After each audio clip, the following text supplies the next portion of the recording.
Ari harita luncat ngablesat ngacorelat cirim Mbah Gabug Inten dina waktu harita malah jelas aya nama langsung sigana teh hayang ngadu kakuatan ngaliwatan leungeun anu geus dieusi kakuatan aji tapak saketi. Sirawing memang ngarti kana kaayaan jeung kahayang lawan. Dalah dirina oge hayang buru-buru ngarengsekeun lumakuna tarung sabab waktu memang kacida pisan samporetna. Da pugus satadina mah geus rek init mulang ninggalkeun eta patempatan. Hek ya ya. Wow. Plak plak plak. Dua leungeun harita patarema grep-grep. Leungeun Sirawing jeung leungeun Mbah Gabug Inten silih cekelan. Dua jirim katingali pada ngageleter sarta leuwihna ti eta katingali parobahan paroman beungeut masing-masing anu nandakeun bantrokan dua kakuatan tanaga lapisan dina kakuatan puncakna masing-masing. Geteran dua leungeun beuki lila beuki kuat belesak dua suku Sirawing nya kitu di suku Mbah Gabug Inten pada ngabelesek kana jero taneuh anu sok padahal taneuh garing jeung teas. Tapi pangaruh tina dorongan kakuatan nu bantrok ngajadikeun dua suku anu keur ijen wawesen lir upama nu jadi berat ngaleuwihan ti biasa. Ya. Ya. Ya.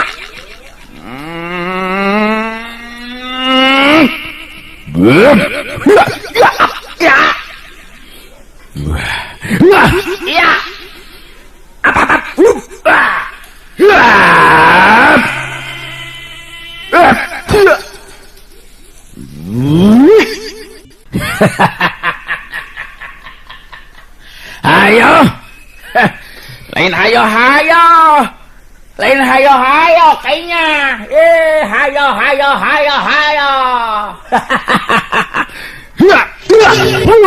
Harita Mbah Gabug Inten aker jeung nguras kakuatan tenaga batina gesan hayang neken kana kakuatan lawan.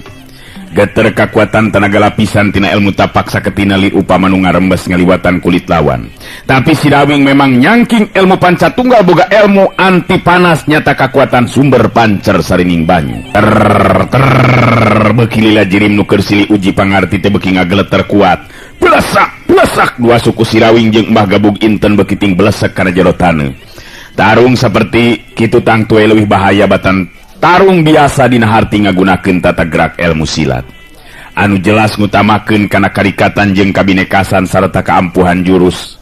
Tarung saperti nu dilakukeun ayeuna ku Sirawing jeung Mbah Gabug Inten mangrupa jalan akhir atawa tarung puncak anu ngan ukur bisa dilakukeun ku jago-jago nu geus tepi kana tahapan ajen pangarti nu geus sarat asak sarta nyangking manjing luar jeung jerona.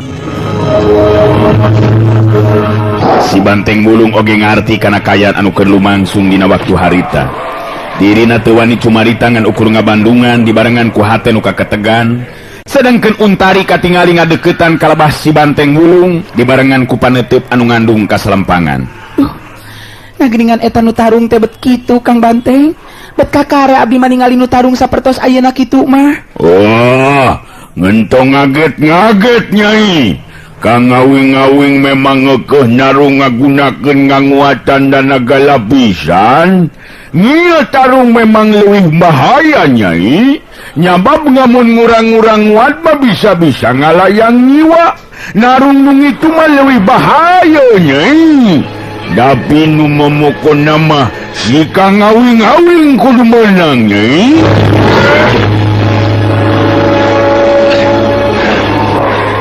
Aku mah atuh pami ayeuna dibantu ditulungan ku salira Kang Banteng. Tiasa kitu kinten-kinten Kang. Petemikeun abdi mah pami Kang Rawing duikeun ka kedah cilaka mah. Untari pinuku pangharepan sangkan si Banteng Wulung ngabantu ka Sirawing. Dirina temikeun upama Sirawing anu geus nulungan kulawargana make jeung kudu ngalayang jiwana. Ari si Banteng Wulung narik napas panjang bari nyarita. Wah, ngakang mah teu bisa ngabantu Nyai. Sabab ngengke ngabengayakeun diri ngakang nyorangan, mokona mangari ngakang mah mercayalah kakang ngawing-ngawing nganu bakal menang. Moal ngeleh kang ngawing-ngawing mah pasti menang Untari.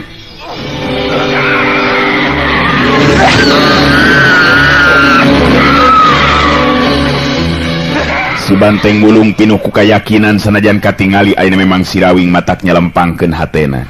Tapi manehna boga kayakinan si Rawing tangtu baris aya dina kaunggulan. Dua jirim masih keneh adu hareupan, dua leungeun masih keneh silih cekal, dua kekuatan tenaga lapisan ngaliwatan geteran hawa-hawa saktina. Lain upama anu silih dorong ngaliwatan geterna getih jeung urat nu aya dina leungeun masing-masing. Si Rawing gancang sadar kana kayaan dirina kudu gancang-gancang nangtukeun sikepna. Sabab lamun teu kitu ngandung harti dirina anu bakal cilaka sanajan dina hate mah si Rawing teu miharep binasa ka sasama. Geter kakuatan tina sapasang leungeun si Rawing anu geseng hideung beuki lila beuki kuat. Nu akhirna dina puncak kakuatanana si Rawing ngagero bari jeung ngadorongkeun dua leungeunna ka hareup.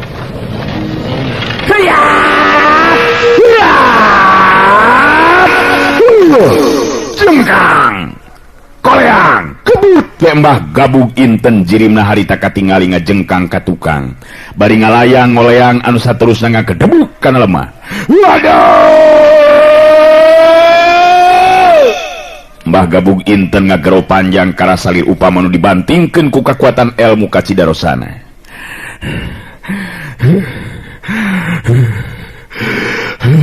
Mbah Gabug Inten nyobaan pikeun ngoneal hudang deui. Tapi karasa tina jero dadana aya nu nyurungkuy teu bisa ditahan, anu saterusna Mbah Gabug Inten langsung ngutahkeun getih hirup lalambaran tanda tatu di jero anu parna kabida-bina. Si Rawing katingali harita narik dua sukuna nu mebas kana lemah, nyusut getih anu mapai sela-sela bibirna. Ngareret ka si banteng bulung, si Rawing nyerenge seuri bari nyarita. Aduh, endun teng euy. Nepikeun ka ngablesek kitu yeuh. Ngablesek pisan asup kana jero taneuh. Kapaksa we kudu ditumbah ngudu geus ngablesek kieu mah yeuh. Aduh, hayang ngasaan ngablesek suku teng. Hayang. Aduh, aing mah euy. Lamun teu di ngumah bau naga cenah. Aduh. Ngenten neon-neon ngablesek ngoge ka ngawing-ngawing. Nganu menting maka ngawing-ngawing ayeuna ngunggul. Nyoba-nyoba ngatuda ka jagong uing. Ka ngawing-ngawing teh atuh mikiranna euy. Wah, Gubug Nginten ngudang deui ka ngawing. Eta si Gubug Nginten ngudang deui ka ngawing. Memang bener. Katingali hari tambah Gubug Inten ngoneal hudang bari sumengir nahan ka nyeri, maksakeun maneh hudang sigana teh pugu era jeung nafsu, atuh di hareupeun dua muridna dirina kudu ngaranapan ngajengkang terus ngababengkang dina luhur lemah.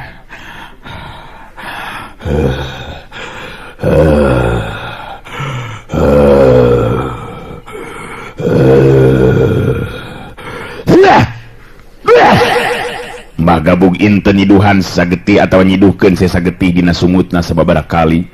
Subala jeung Sujali nyalampeurkeun ka guruna Subala nu pangheulana nyarita. Waduh.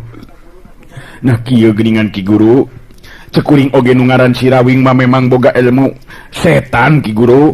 Leuwih hade ayeuna mah urang mulang pikeun ninggalkeun ieu patempatan Ki. Kasalamatan jiwa leuwih ti sagala-galana Ki Guru. Mundelik jeung ngaburileng eta sapasang panon Mbah Gantu Gabug Inten ka Subala jeung Subut Sujali. Nyarita sorana robah semu peurak ngagambarkeun kaayaan anu keur nyandangan ka nyeri. Da puguh memang Mbah Gantung Gabug Inten teh tatu di jero. Cacak lamun Mbah Gabug Inten mah harita kaanggap kuat. Lamun lain Mbah geus tangtu teuing kumaha jadina.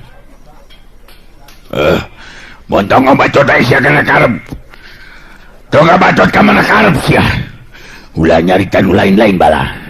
Kabeleuy si lain memang eueuh deui kajabati lamun geus rubuh terus nyo minta ampun ha. Atawa lunta kabur ninggalkeun pakalangan. Pikeun dewek leuwih suka keneh pae deuleuh.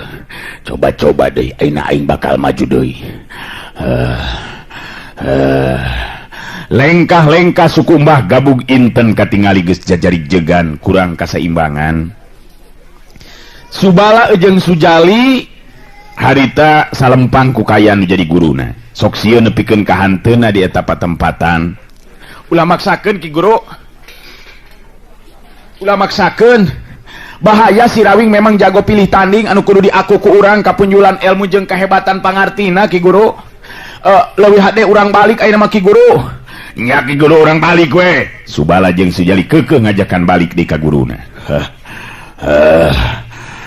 Dewe geus janji deui leuwih hade aing eureun jadi jelema tibatan teu mampu pikeun ngelehkeun anu ngaran si Rawing.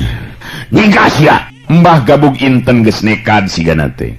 Sanajan tangtungan teu pancuh masih keneh maksakeun maneh ngawangun pasangan. Si Rawing harita katingali masih keneh pancu dina tangtunganana merhatikeun kayan lawan. Kadenge si Banteng Bulung harita nyarita. Kang Awing, ngembah gubuk nginten yeun di masangan, Kang. Niganya bae manehna geus nekad meureunnan ngayang paeh, Kang. Lain kitu pugari akang masuk jadi karunya ningali lawan geus kitu Meteng. Jadi kumaha nya bet piraku ari akang kudu teu ngalawan Meteng. Wah, dan ieu mah lain nyalah ngurang Kang Awing. Lu momokonna mah dang eta mah nyanehna nganu nyalah Kang. Mokonna mah nganu ngaran ngembah Gabug Inten. Ngamun melu mantingkeun nya kali deui Kang Awing. Citing ah. Bantingkeun kumaha dua sukuna oge geus ngageleter nya rorojod kitu. Nya aneh tadi aki-aki teh keur maki-aki kata mah geus kolot nih. Nyaho tuh geus nyorojod masih kene rek dipaksakeun. Maju. Alah cilaka gerai bayi di tengah jalan oge teng. Ijiran jeung caritaan si Rawing teh telah jadi kenyataan. Sabab harita katingali Mbah Gabug Inten anu ngagero narajang sorana geus peuda bangun anu kurang tenaga. Heya! Munggah sia! Curilah kajeng! Mbah Gabug Inten harita nu maju narajang. Harita pisan Mbah Gabug Inten maju narajang teh kandag awakna tengah di tengah jalan. Sabab kira-kira 2 lengkah ti hareupeun si Rawing Mbah Gabug Inten terus ngagedebut rubuh nyungkurna kuban jarig jeug. Solonton, kebut we.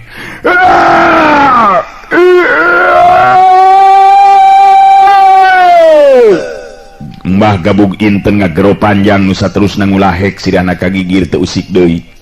Tanagana jeung napasna sigana mabeakeun di jalan. Si Rawing ngareret ka si Banteng Bulung bari nyarita. Nya, percaya henteu ka akang teh. Beakeun di jalan ieu mah tanaga jeung napasna atuh da geus nyaho waruga teu kuat kalaka dipaksakan saja. Nang kuban jadina teh. Wah, mae ngacawa henteu Kang Awing. Mae Kang. Mae we, paeh kitu. Nyaduka teuing paeh jeung henteu mah. Ngan ku taksiran akang mah pasti tatu di jero cukup berat teng. Atuh dabongan sorangan ngajakan tarung ngagunakeun kakuatan jero sapinuhna.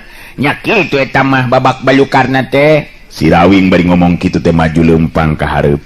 Terus dongko ngabalikeun badan Mbah Gabug Inten sinanang karak katingali beungeut Mbah Gabug Inten pias koneas. Pipina ditoelan ku ramuleungeun si Rawing bari ngagerendeng nyarita sorangan. Ieu sakieu geus meot karijut kieu ya kulit masih kene gede ari nafsu mah.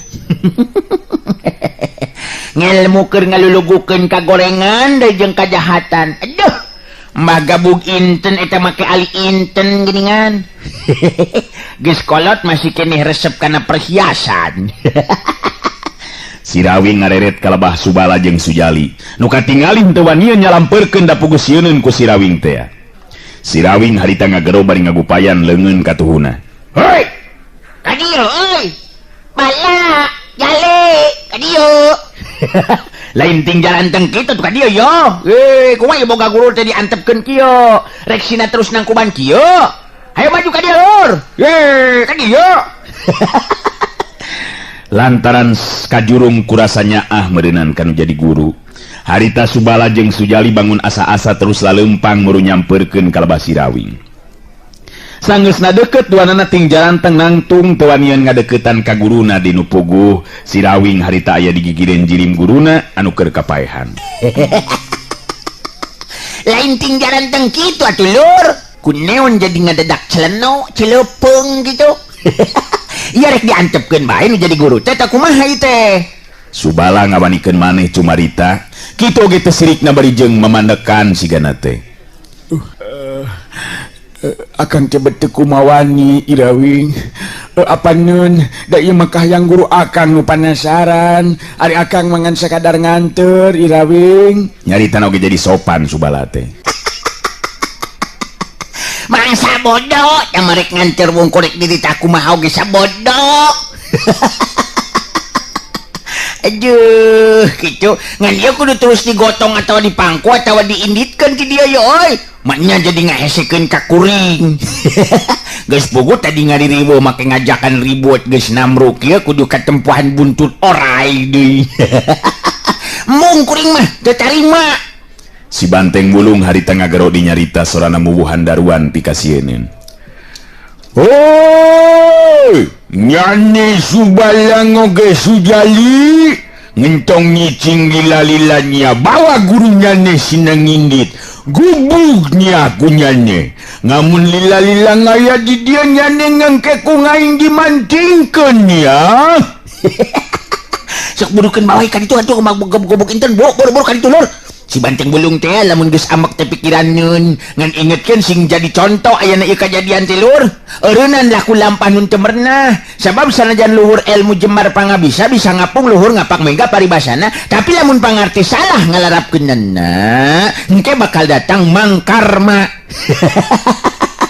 Pikeun ngayakeun balitungan ka harteuy. Subala jeung Sujali meh bareng arunggeuk bari tungkul teu beda ti bueuk menang mabuk. Kahartos sadaya Irawing. Ulah yang ngarah ngarinah ka sasama sia lur. Hayang untung ku jalan bari ngarugikeun batur. Komo ieu bari jeung mateni ka sasama lantaran hayang harta bandana. Bok cilaka tah laku lampah kitu teh euy.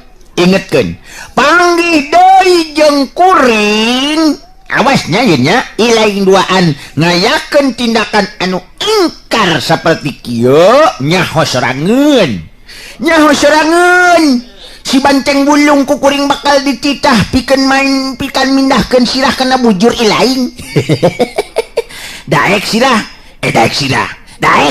lamun ayeuna sirah maneh pindah kana bujur. Ayo lamun bener daek ku aing sia. Uluh, ambuh moal rek wani-wani deui sadaya Irawing. Ambuh moal deui jadi ayeuna mah ieu guru akang rek dibawa meureunnan di dieu. Nya tuh kudu dibawa. Manyar diantepkeun ai di dieu, nyar-nyar pigaweun bebet riweuh atuh jeung kudu ngurus anu ngababangkang kieu mah. Tong sieun sujaleuy. Sabab ieu mah gabuk inten teh acan maot hirup keneh. Ngan beakeun tanaga jeung napas. Ngan lamun teh manepikeun ka hanteuna tarimakeun we atuh dabonganna sabab kuringan saukur jalan pati jeung hirupna manusia angin nu maha kawasa anu kagunganna jang. Jadi ari kuring mangan dharma nyaeta derma nibankeun mangkarma ka dirina embah gabug inten. Sok pangku ka itu Katingali Subala nurutkeun kana parentahna si Rawing. Jirim nu jadi guruna harita dipangku kumanehna Subala neuteup antep ka si Rawing bari nyarita. Akang sekali deui ngeunyuhunkeun ye ka sadaya Rawing ari sabab masih keneh dibere ampun. Hampura bisi akang ayeuna nyieun kasalahan deui ye. nya dihampero gitu. Yo kitu geramnya sarta lumampah teu kudu lila aya di dieu bisi si anteng dulur kuring dae amekeun ke. Ajut lan jut jalan. Jalan. Pokoknya kudu turun sakoko Bandung. Subala jeung Sujali akhirna mah geus teu ngalieur deui ka tukang. Terus lempang ninggalkeun eta patempatan. Mbah Gabug Inten bener-bener geus teu musik dina dipangku ku muridna teh. Untari harita katingali nalenjang lumpat nyamperkeun ka lebah si Rawing nya kitu di si Banteng Mulungan ukur 3 lengkah lempang geus tepi ka tempat si Rawing. Nuhun salira Kang Rawing salamet geningan. Barosa tadina mah abdi teh salempang Kang. Margi Mbah Gabug Inten anu sakitu galak jeung garangna geningan. Nuhun Kang Rawing. Si Rawing imut ka Untari terus nyekelan leungeun Untari bari nyarita. biheng ilah akang bisa nyekelan di lengan untarinya. Tak ieu nama akang neruskeun lampah ya Nyai. Cindak ayeuna mah geus beres lekasan sagala rupana, sabab akang bener-bener penasaran lamun acan bisa tepung jeung nu jadi anak pamajikeun. Untari meredeui panonna sababaraha kali aya nu ngajuridat ngalembereh mapai dua pipina. Cipanon hiji wanoja nu kaentepan ku rasa simpati ku pribadina si Rawing. Sanajan bari jeung sedih malah bari reumai Cipanon, Untari make bisa jeung imut sagala rupa sabab tetela ieu dua jalma teh kawilang pasangan anu bener-bener lain bae bisa ngadatangkeun kagumiraan ka dirina. Nu sakaligus ngajait nasib dirina tapi leuwih na ti eta sakaligus oge ngadatangkeun geter kasedih pikeun dirina. Lantaran sanajan tepung tacan taunan paribasana, tapi aya nu nganteng dina batin rasa nineng jeung kanyaah ka ieu dua jirim. Si Banteng Bulung masih keneh nyekelan leungeun Untari nu diantelkeun kana beuteungna. Ningali kaluhur tangga siga nu nahan ti sediheun, si Rawing nyerenge seuri gancang nepak bujur si Banteng Bulung bari nyarita. Hase! Tong kajongjon enteng, pogoh betah nyekelan leungeun manoja geulis mah. Jeung ulah sedih bisi terus daang deui ke.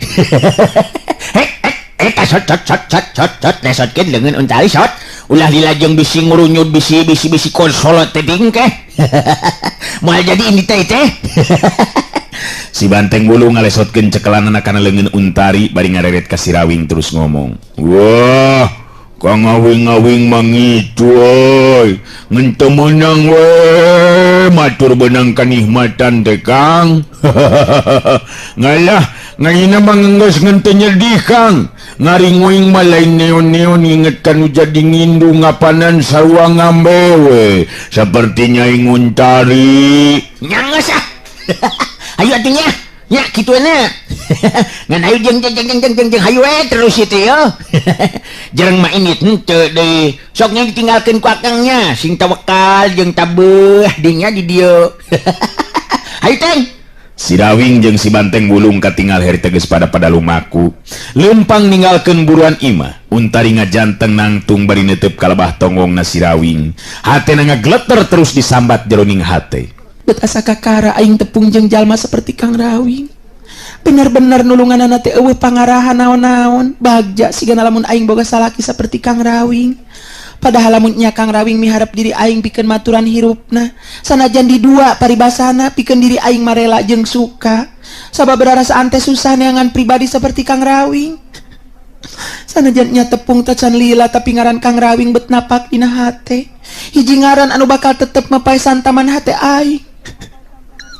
Wilujeng angkat Kang Rawing. Salira gambaran hiji lalaki sajati nu pinuh tanggung jawab jeung kanyaah ka kulawarga jeung sasama insan. Kang Rawing pileuleyan muga weng ka abdi gaduh salaki teh salaki anu saperti Kang Rawing. Untari terus netep dua jirim napikeun Kang ngarelesna ti lebah pudunan jalan pilemburan. Bet aya nu nyereset dina hatena. Cipanon jadi beki kerep kaluar maseuhan dua pipina. Wanci pasosore parang Untari keur ngahuapan anu jadi indungna anu geus bisa hudang sarta naon teh sadar deui ayeuna mah beungeutna oge alus deui, malah hegar deui, malah tanaga jeung kasadaranna oge geus pulih. Untari ngarasa kaget. Ari sabab ngadenge anu pupuntenan ka ketrokana Panto Imah lalaunan anu jelas sora awewe. Kajurum kurasa panasaran Untari harita terus buru ka hareup sarta mukakeun Panto Imah. Bereh teh di luar anu ngajanteng nangtung jirim awewe ngora. Sanajan nya bajuna kucel sarta meungeutna oge ngagambarkeun kanyeri jeung kasedih, tapi keuretan kagelisanana mah masih keneh aya ngalangkang. Bade kasahanya bade nepangan abdi. Saha ece teh? Untari nanya. Eta awewe ngora teh neuteup ka Untari bari nyarita lalaunan bangun geus eueuh tanagaan. Ngiring leureuh di dieu ece beakeun tanaga. Muntang pageuh kana lebah kusen Panto Imah tapi awakna terus ngarumpuyuk eta jirim awewe ngora teh. Anu saterusna rubuh kagigir dina kaayaan teu inget di bumi alam. Atuh puguh we Untari jadi kaget jeung tagibur hatena lantaran bakat ku gempeur ngadadak tanaga jadi bedas eta awewe nu kapiuhan teh terus dipangku dibawa ka jero imah. Untari memang tacanya homala upamanya hun kaeta awewe anu memang sanajan geus lain wanoja, tapi jelas masih keneh ngagambarkeun kagelisanana teh nyatana Saraswati. Tangtu kaget atoh bungah jeung hanjelu. Sabab salakina Saraswati tacan mangkuk sabaralilana aya di dinya. Ngan untari memang moal nyahueun upama nu harita ditulungan sarta dipernahkeun di jero enggon teh nyatana Saraswati. Da puguh kaayaan Saraswati anu memang keur dina kaayaan teu inget di bumi alam. Waktosna geningan parantos teh nyekapan atuh cag urang cekapkeun dugi ka dewe heula atuh acara dongeng kiwari neraskeun cariyos Sirawing Kiwari garapan Wakepoh Kiwari. Hatur nuhun permios.